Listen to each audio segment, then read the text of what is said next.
move over. Hey, we saw it. We saw the big gap. Jump it, jump it, jump it, jump it, jump it, jump it. Did good. And then that car just takes off. Like, they don't give a crap.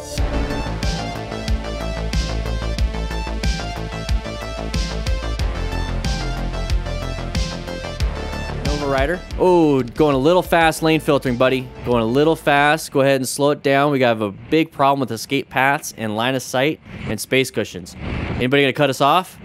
Oh, like a motorcycle rider. So it's not always a car driver. It's humans that are dum-dums. So slow low rider, here we go. Hey, Wallaby. Handled it very well. Those things move pretty slow compared to deer, but supposedly, like kangaroos and wallabies and all that stuff, they're just as dangerous as deer, but down in the opposite side of the world, where the toilets flush backwards and seasons are backwards. So, yeah. And he's telling him, hey, good, smart rider, I love it. Watch out, line of sight. Okay, good job with the space cushion. Managed to spot the driver in time and react properly. Good job with the space cushion. Oh, watch out, big long line. We gotta make sure nobody comes out. So plan your ride a little bit better. Move over. Hey, we saw it. We saw the big gap.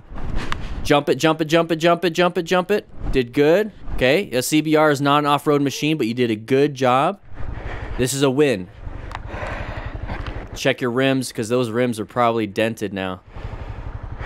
And then that car just takes off. Like, they don't give a crap. They feel like they didn't do anything wrong. That's such bull, you know? We recently had somebody here in Tucson get ran off the road and they died. It's kind of the same concept here. So come on, Sheriff. Let's do something here. So right here, we're going through here, and right here, we're going through here. We see a big long line. So if we pass that vehicle, what I would be doing is actually moving over so that we can have a better space cushion between these people. I don't like this because the line of sight is a big issue with that. So I want to have that space cushion, because what I'm trying to do is plan my ride. So I'm positioning myself over here for safety. That's what I'm doing, because I located a possible hazard, because I can't see anything. I could see all this, and I can see that nobody's there, so I'm making sure that I'm away from these hazards. So I'm going to be in this lane just so I have a better space cushion all the way around. That's my goal. That's what I'm trying to do. So once we see this, he sees that there's a gap, and he maybe saw the side of the vehicle, so he's very smart. He is actually paying attention, so he's being a smart rider. He's seeking out and recognizing and understanding this is a hazardous situation. He was in orange stage. He decided to move over. Now, all we had to do was plan it a little bit better.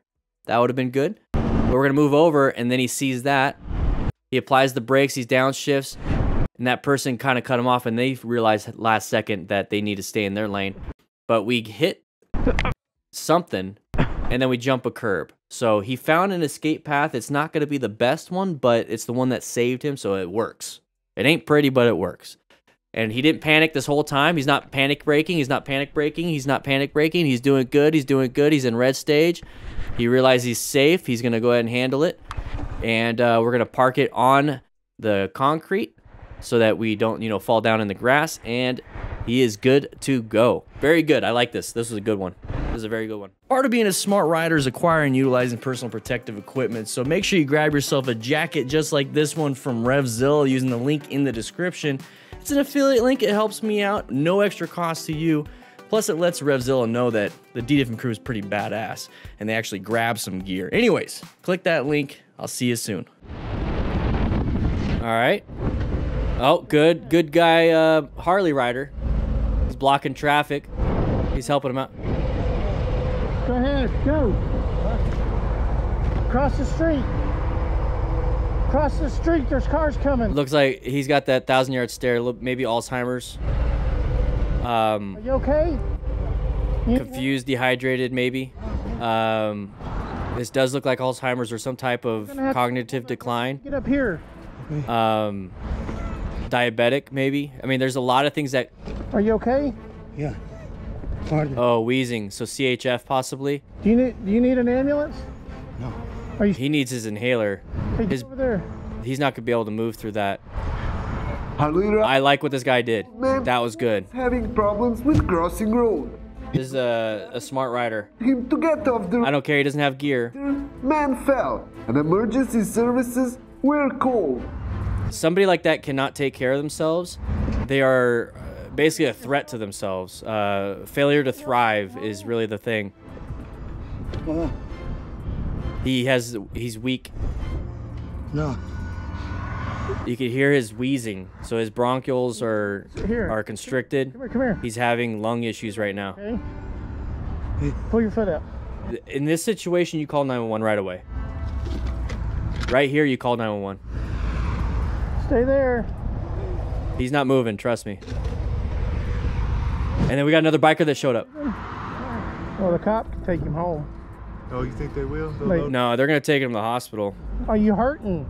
No. So he can have CHF, so his lungs could be filling up with fluid from backup in his heart. Across the street, is there anything I can do to help you guys? But do you know any medical?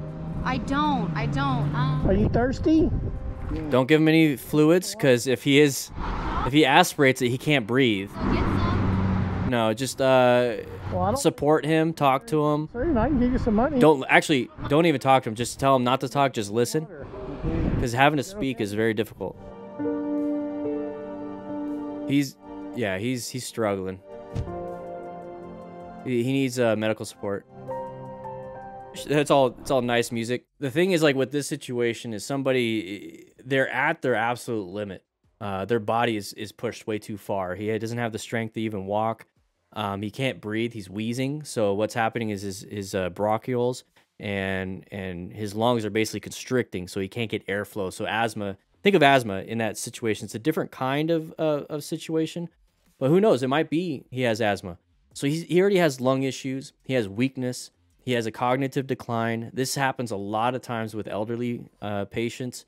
So the lung issue could be, like I said, CHF, congestive heart failure, to where your heart isn't able to pump it correctly, and there's like a backflow. It's not a fully sealed system. And the area that it backflows into is your lungs. And then it comes up out of your lungs. But anybody had like a grandma, grandpa, or older relative, when they would cough, it's like a pink froth. That is blood. That's actually blood in their lungs, and they're coughing up and they have CHF. It's not good. You're basically drowning. So a lot of elderly have to sleep in a recliner to sit up, because if they lay back, it just fills up and they can't breathe. So it's not a good situation. This guy is not doing well at all. And I've been on patients like this all the time, whether they're on the street or in a nursing home or in their own home. It's just not good. It's not good. He needs to be on medications to help pass through that. Usually it's going to be like a diuretic. He's not looking good. I remember going on this call, like this type of call, many times.